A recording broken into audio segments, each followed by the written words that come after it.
Today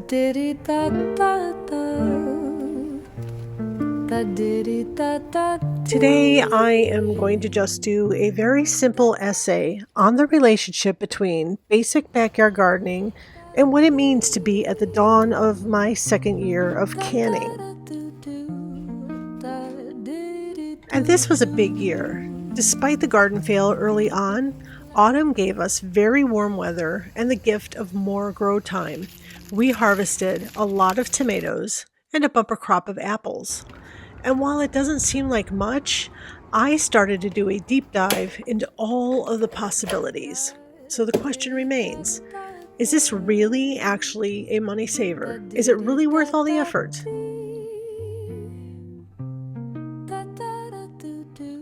My name is Laura, and welcome to Applewood. I've got a lot of pictures from the garden, and I don't want to waste any of them. So sit tight and enjoy the visuals, because I had reality hit me like a ton of bricks this past October, and it has sealed the deal on all the work I've been putting into this micro-homestead. So here's what happened.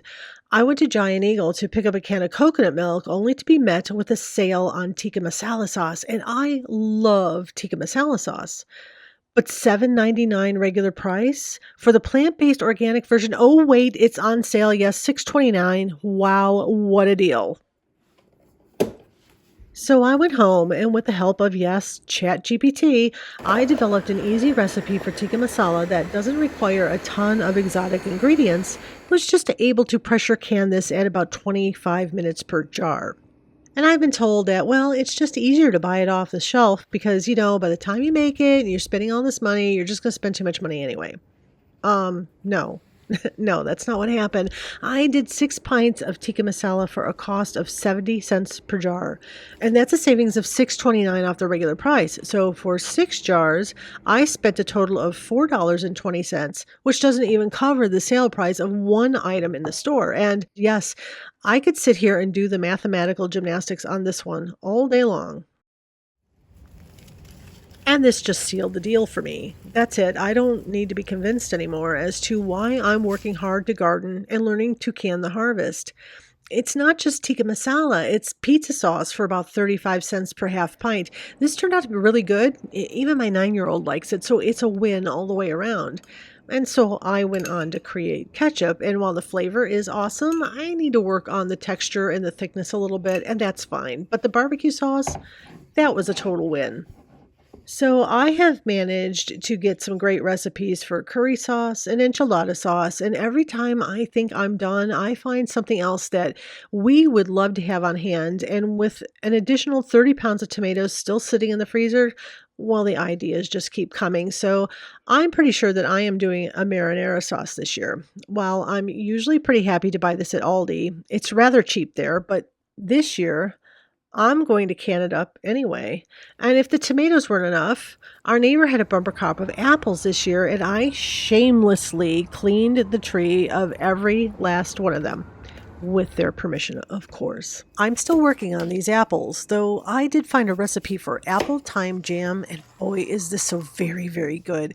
I've been giving it away since I now have about 17 jars, and well, people keep asking for it. So there is a link in the description for this recipe. If you have the desire, I absolutely recommend making it. With the gift of free apples and the thyme right from the garden, this was the cost of sugar and electricity, so pennies, yes, just a few pennies.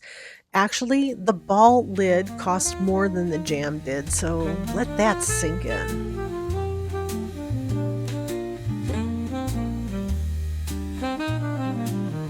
And of course, here is a simple recipe for an apple celery salad.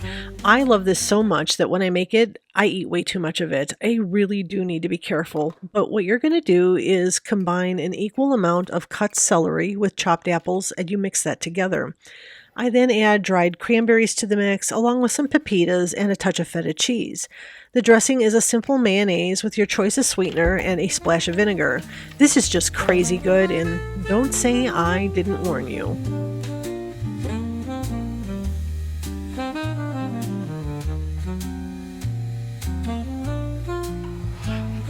It really wasn't enough to just get some jam and a few jars of apple butter. I decided to make both apple cider and apple scrap vinegar. And this is very easy to do, and it's currently aging on the kitchen counter, waiting to be jarred up and used throughout the rest of the year. Vinegar, well, it's basically free, and since it's so easy to do, you can get a year's worth of it at the ready. That savings will add up into some real dollars.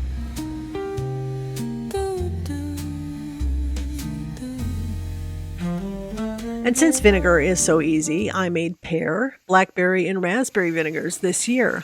Now, I like to have these to mix with honey for a dressing or just a basic drinking vinegar that can be mixed into a shrub or a switchel. You get the benefits of the probiotics, so no, you can't ever go wrong on this one.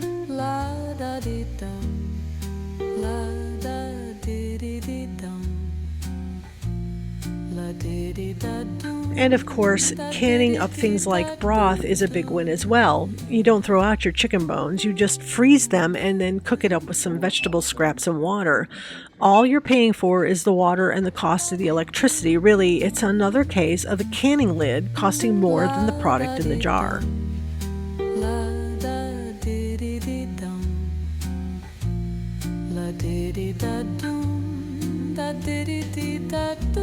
So what is the final verdict on canning? Is it really worth it? Well, the answer is absolutely yes.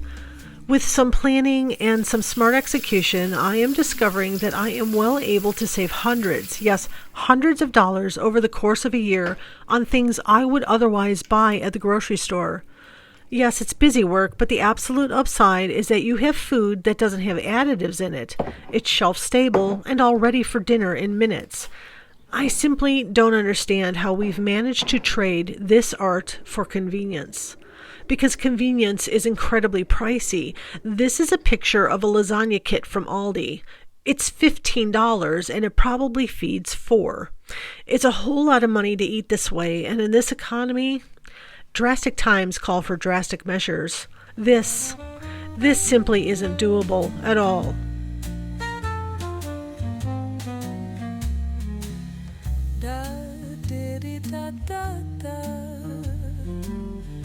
And that has created one kind of concerning problem in my pantry. I have no room to store it all. So once again, I am going over the pantry with a fine-tooth comb. I am reorganizing and figuring out what I can put where. I am at a point where I don't think I'm going to be taking a break from canning anytime soon. So room to store all of this is at a premium.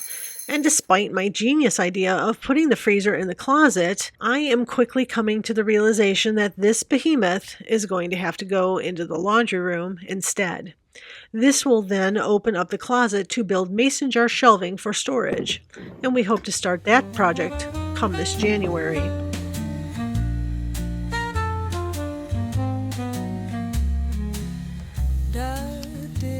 Apparently, it's never too early to start planning for next year's garden. I am planting a ton of garlic this year, and if I ever get good at growing onions, the money saved will be noticeable to our budget. There is also a plan to grow ginger in the house, and of course, I'd like to get good at producing potatoes as well, and if that wasn't enough, I am also looking into cultivating mushrooms too. The big plan, actually, is to replace as much of my produce as I am able, and I will develop a menu that revolves around my garden and not around what's on sale at the grocery store.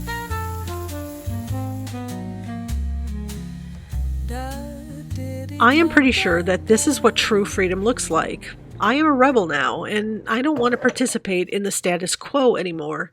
It's too expensive, and that alone is worth the time and the effort that I have put into this little suburban homestead. So I am back in the pantry today, organizing for more canned goods, as well as playing with the new dehydrator I got because I figured out what to do with the rest of the apples.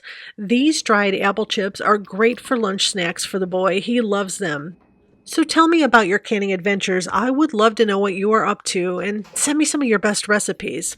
Thanks for stopping by, and I will see you next time.